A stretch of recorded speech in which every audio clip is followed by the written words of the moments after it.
this, and therefore, please do not let the researchers give you the excuse of lack of resources. It's not true. These resources are free.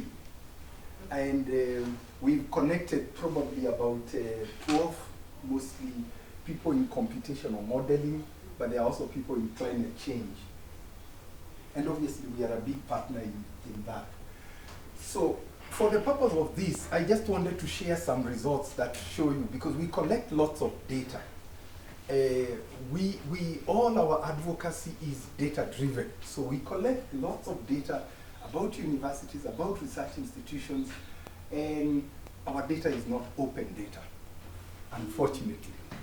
It's data to help vice chancellors make good decisions, to help the institutions. It's not, I will present it here, we present it mostly in aggregated form.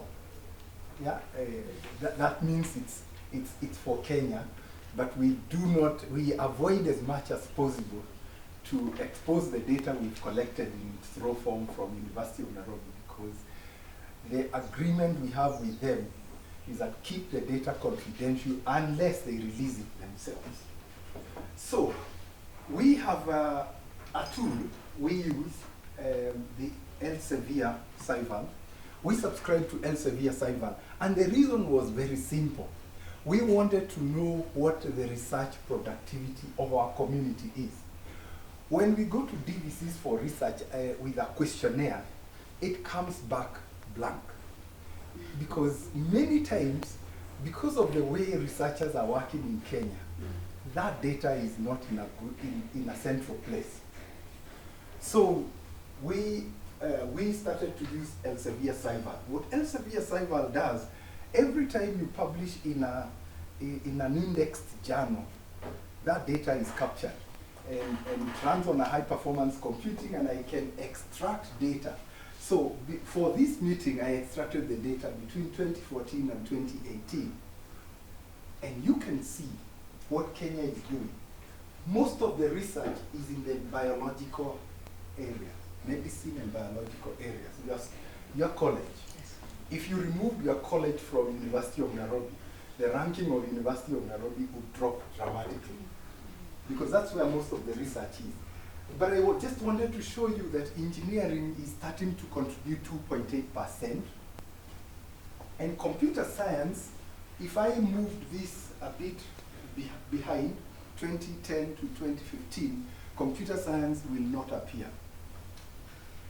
And so basically, we haven't been doing well in computer science.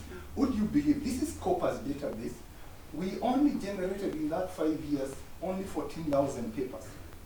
Yeah? Yeah, all of it, and in every field in Kenya considered here. So we use this data for advocacy, to tell the vice chancellors, you have a big challenge. And the reason they have a big challenge, I just want to, you can see, I can tell where are they publishing.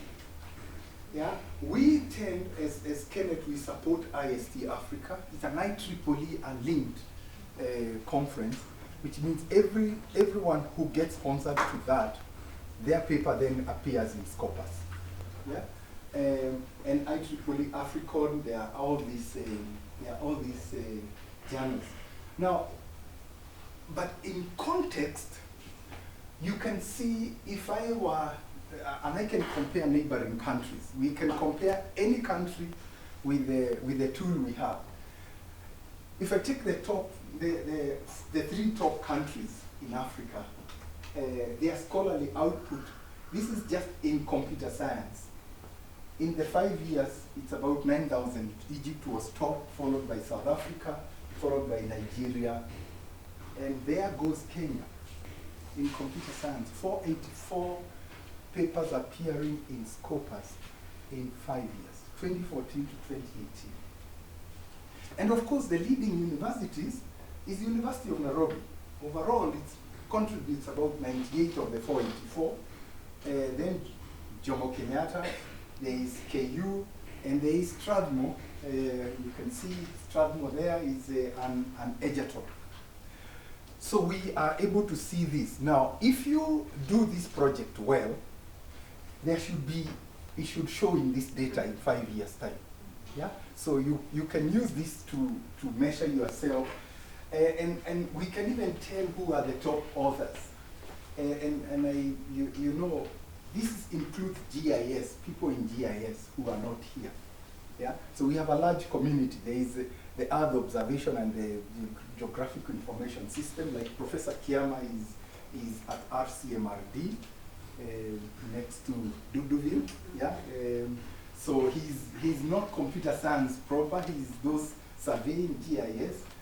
A lot of this also could be engineering. We support a lot of these people to do travel grants, to travel and publish their papers.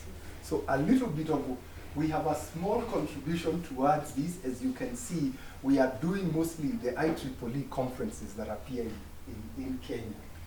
And so I can tell all these.